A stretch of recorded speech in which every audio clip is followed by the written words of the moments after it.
So excited to have you with us today as we continue in our march through the year of becoming the kind of containers that overflow with the very goodness and mercy of God. And how does that happen? That doesn't happen automatically.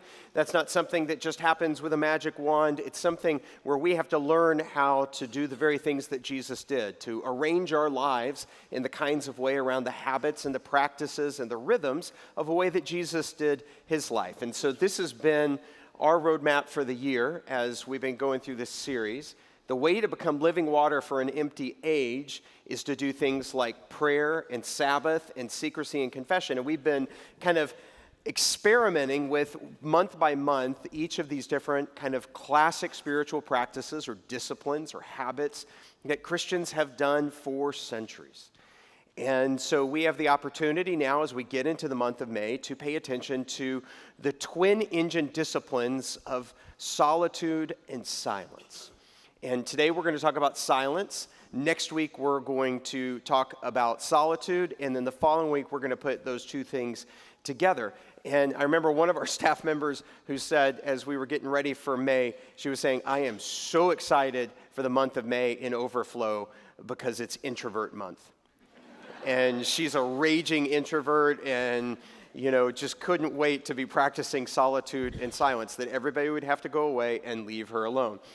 But I want you to know that while our personalities shape and influence the way that we kind of connect with spiritual practices, these spiritual rhythms and practices are for everybody, introverts and extroverts. And I think you'll see by the time we get to the end of the month how the practice of silence is for us all. I imagine that your experiences of early childhood in terms of what you remember and what you don't remember, at what age you remember, is similar to mine.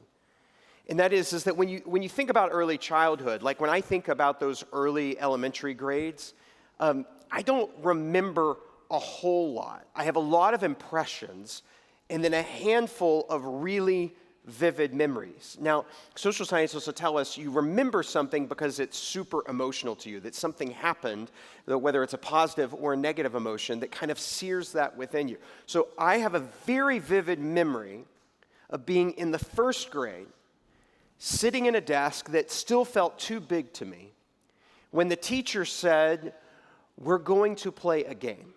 This was very unusual in class, and so I was super excited that we were going to get to play a game. And so as the teacher told us that, she began to explain the game. She said, the object of the game is to be the last person that makes a sound or a noise. It's called the quiet game. And I didn't know a lot as a first grader, but I knew I was being schnookered in this moment. I knew that this wasn't really a game. This was manipulation. This is a teacher that wanted some peace and quiet, and maybe we were being a little unruly, and there needed to be some law and order established in the classroom. But this was not a game. And so I remember being mad. I remember being upset. And that's why I have that memory of education. I don't remember anything else she taught me. But she made me mad in that moment. And I didn't think that was right.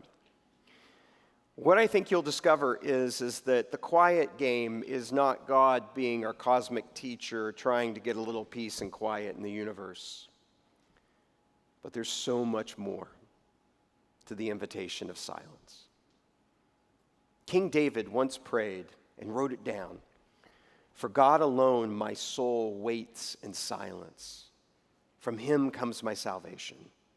He alone is my rock and my salvation, my fortress. I will never be shaken." How long will you assail a person? Will you batter your victims, all of you, as you would a leaning wall or a tottering fence? Their only plan is to bring down a person of prominence. They take pleasure in falsehood. They bless with their mouths, but inwardly they curse. For God alone my soul waits in silence, for my hope is from him. He alone is my rock and my salvation, my fortress. I can never be shaken. On God is both my deliverance and my honor, my mighty rock. My fortress is in God. King David's under attack. There isn't a single dimension of his life that is not being threatened. We're seeing all kinds of different things in King David's life that just seem to be falling apart. And so what we experience in the midst of that is he's being slandered, he's being lied about, he's being threatened with violence. Politically, everything is about to fall apart. Socially, everything's about to fall apart. Peace is about to fall apart. Everything is crumbling, and David is praying and wondering, is there a place when your world seems to be teetering on the edge, is there a place of stability? Is there a place you can count on when everything seems to be decaying? And the answer that he gives is the rock-solid biblical answer of the only thing that you can count on in life and in death ultimately is God and his promises. And the way that we enter into those promises and feel their worth and their weight, for God alone, David says, my soul waits in silence. Notice what he doesn't say. For God alone, my soul waits in busyness. For God alone, my soul waits in entertainment. For God alone, my soul waits in amusement. For God alone, my soul waits in having everything go my way. For God alone, my soul waits in having every possible material pleasure at my disposal. The only thing that your soul longs for, the only thing that your soul can count on is God. And the only way that we can feel that ultimately is amidst the backdrop of the absence that is the gift of silence. And so this month, I want to invite you to do something that people don't tend to do, to get quiet. And here's what I want you to learn about silence today. This is in your bulletin and the sermon outline if you want to follow along there too. 4 things you need to know about silence. First thing is you need to understand how loud things have gotten today. That historically things have not been as loud as they are. We even have devices that tell us how loud things are. You know, if you have an Apple Watch, it actually can tell you the decibel level of what's going on around you in your environment. I love that the headline of this, it says Apple's Noise app is designed to save you from yourself. There is actually a woman on our staff that is so loud in the way that she talks and sometimes laughs that she sets off people's Apple Watches in a meeting. It's a true story. Sometimes we need to save ourselves from what we're subjecting ourselves to and how loud our environments are. How loud have things gotten today? They've gotten loud because we like noise. It makes us feel alive. When I was in seminary, I started working with a church in New York City, in Manhattan. And so a day or two of the week, I would go in, take the train, go into the city.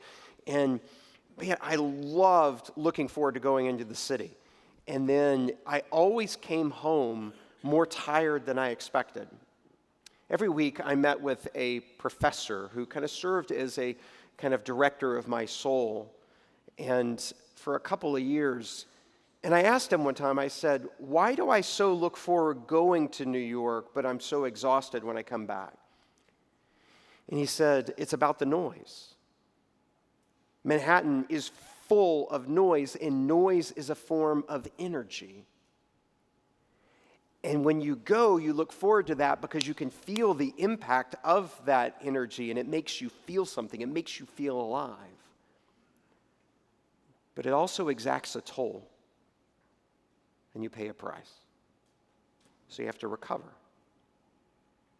Second thing we know about how loud things have gotten today is that our world is desperate for attention. We even refer to it as the attention economy today.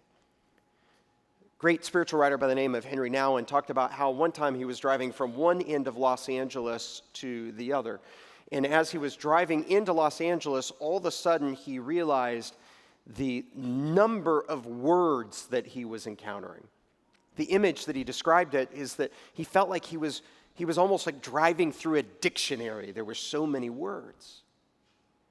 And by the time he got to the other side of Los Angeles, he said, no wonder we no longer have a respect for words.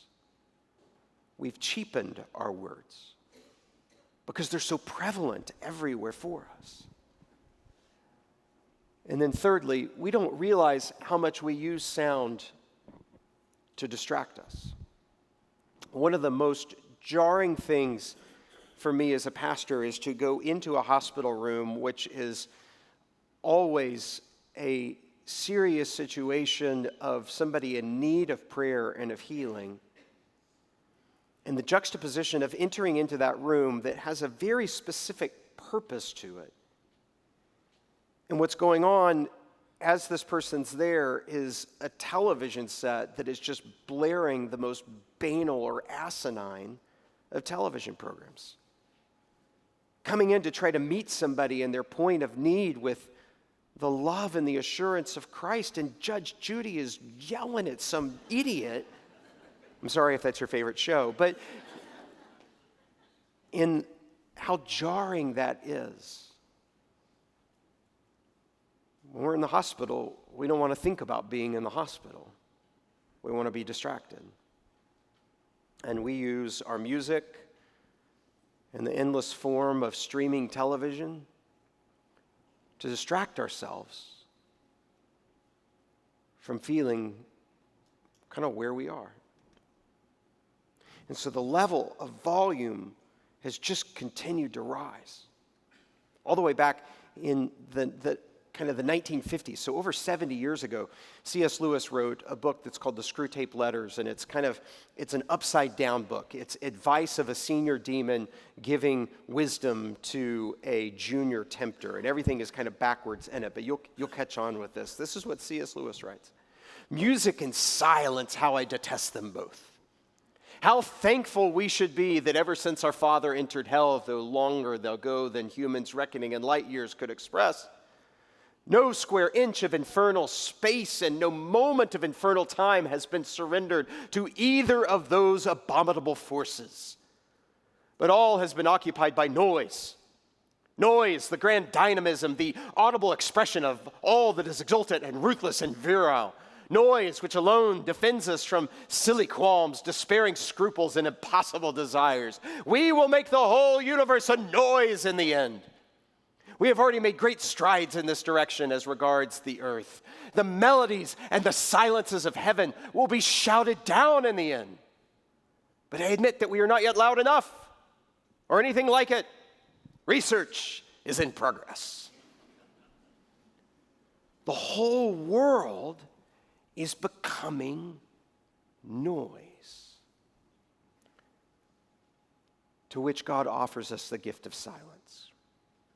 So let me tell you not only how loud things have gotten, let me tell you how kind of what quiet will do to you. It does two things to you. It both frees you and it exposes you. We know it frees you because if you go to the airport, you have to pay to not be bombarded by noise and by ads. You can pay to opt out of that. But quiet also eviscerates us and exposes us in a way that makes us truly uncomfortable. Back in 2016, Kelly had to go through a surgery that's known as aortic valve replacement. And this open heart surgery required a decision on her part that she had to decide whether or not to get a tissue valve or to get a mechanical valve. And there were pros and there cons of either one. She decided to go with the mechanical valve because it lasts longer and is more durable, is more tested. The disadvantage is you have to go on blood thinners. That's number one. And number two, if things are really quiet, you can hear the clicking of the mechanical valve. To which the doctor, when he's laying out these options, and he said, and you just need to know that if you choose the mechanical valve, that about 10% of my patients, it drives them insane. Thanks, Doc. Good pep talk. And so what he was saying is, if you go that route, you may want to get some white noise makers for your house so that you don't hear it. There's something about the silence that makes us feel, hear things we don't want to hear.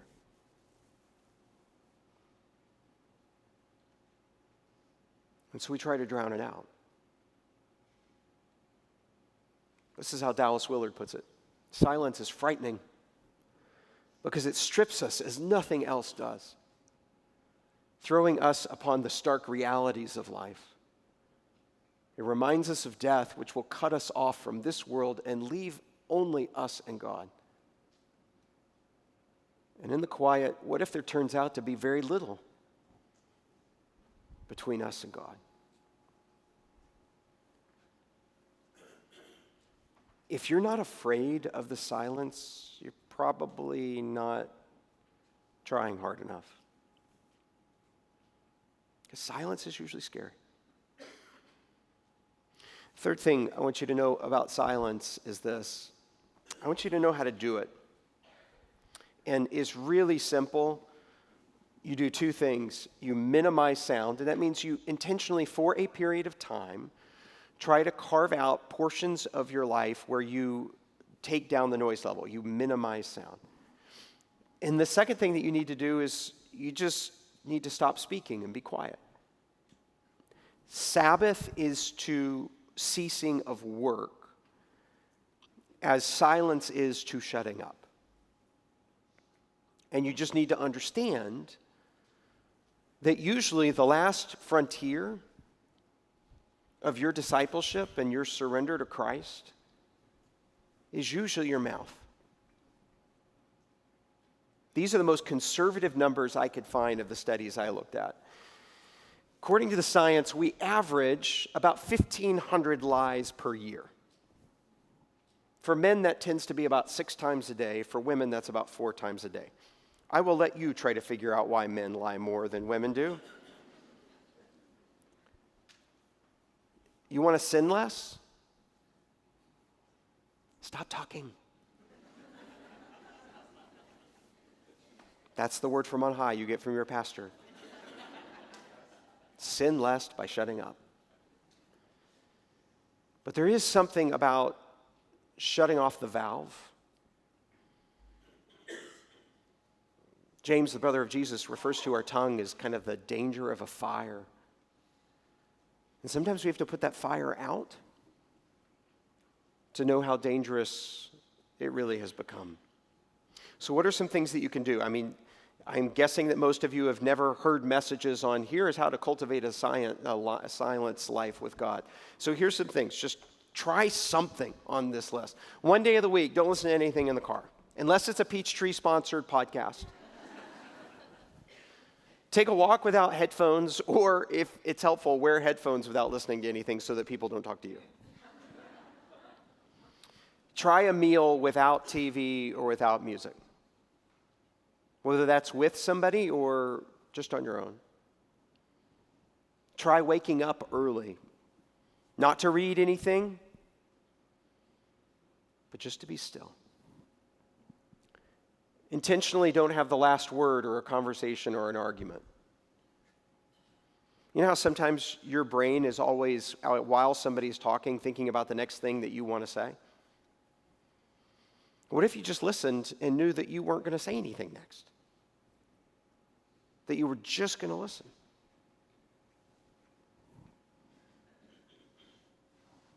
Or maybe you're ready for a more radical surgery. Go on like just a short silent retreat. Maybe like 24 hours. You're going to turn off all the tech.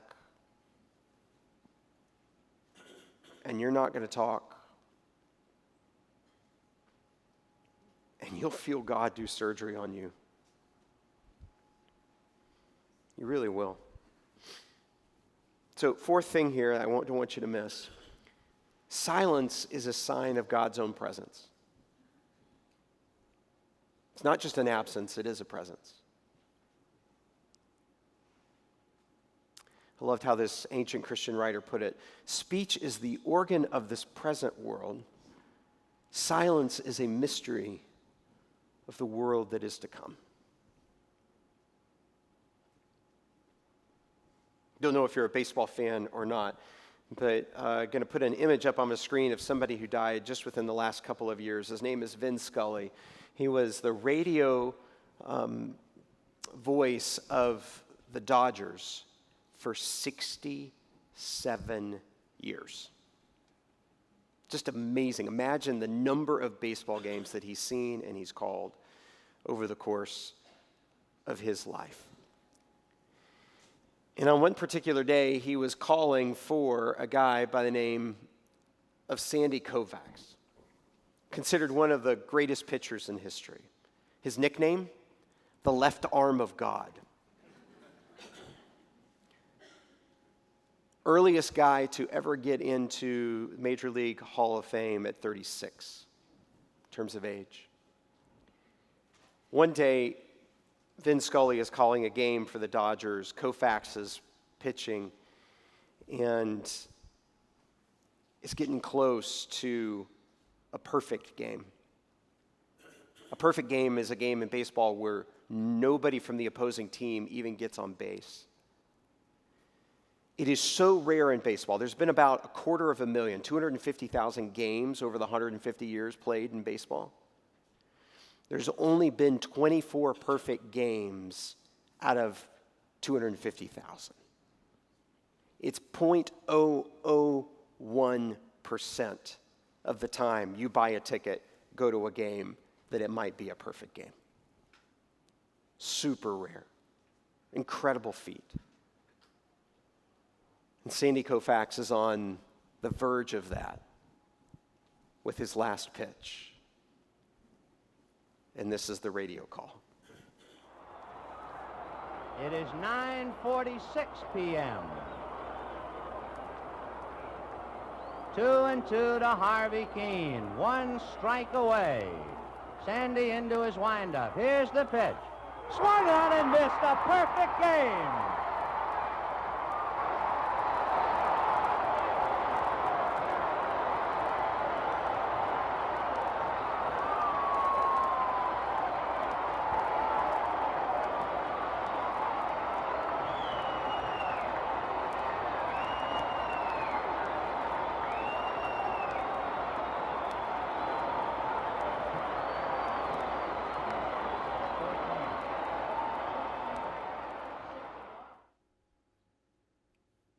Did you notice what he did? Did you notice what he didn't do? As soon as the perfect game, he just stopped talking. The article that I read about this said that he actually stood up and turned around and turned his back to the diamond so that he wouldn't be tempted to spoil the moment with his pedestrian words. He loved the game so much. He honored the game so much. He so cherished the game and saw something that for him, within the realm, the world of baseball, that to him was so sacred and so holy, there were no words that could describe it.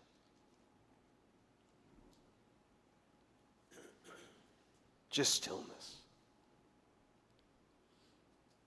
If somebody can attribute such holiness and such sacredness to a game,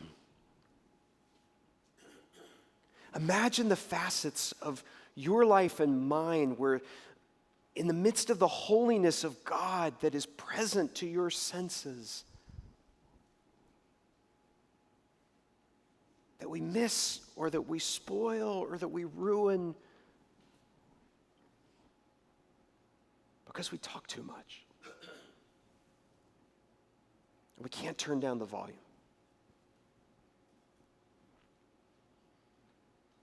That's what the spiritual practice of silence cultivates.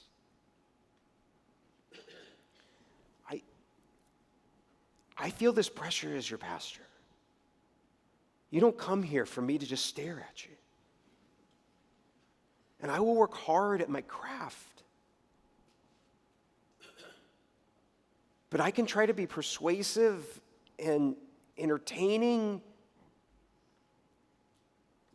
At the end of the day, it's just this.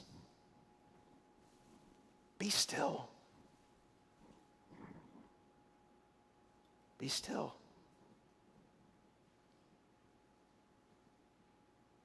And know and feel and be aware and enter into the presence of the greatness of our God. You can't engineer that. You can't fabricate that. I can't create it. It's just true. That there's only so much of God you will encounter in the noise.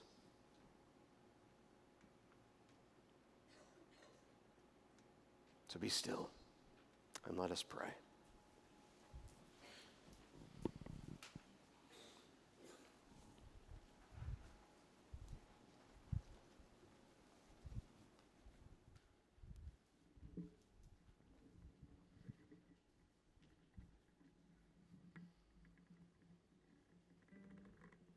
In the quiet and the secret dimension of our lives, oh God,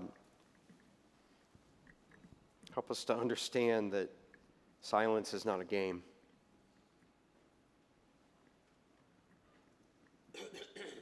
Forgive us for how loud we've made our world, how desperate we are to feel alive, how much we ignore the warnings,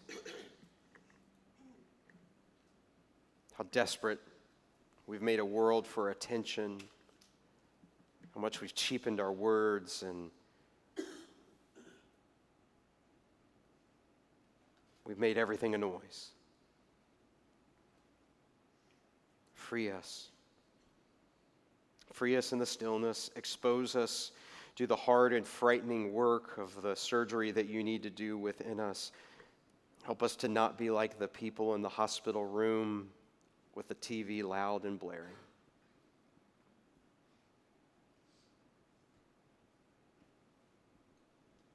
May we surrender not only our lives, but our mouths to you.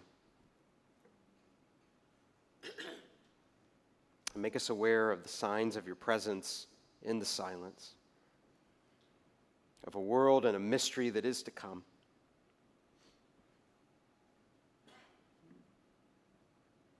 Give us a reverence that can only come from the stillness.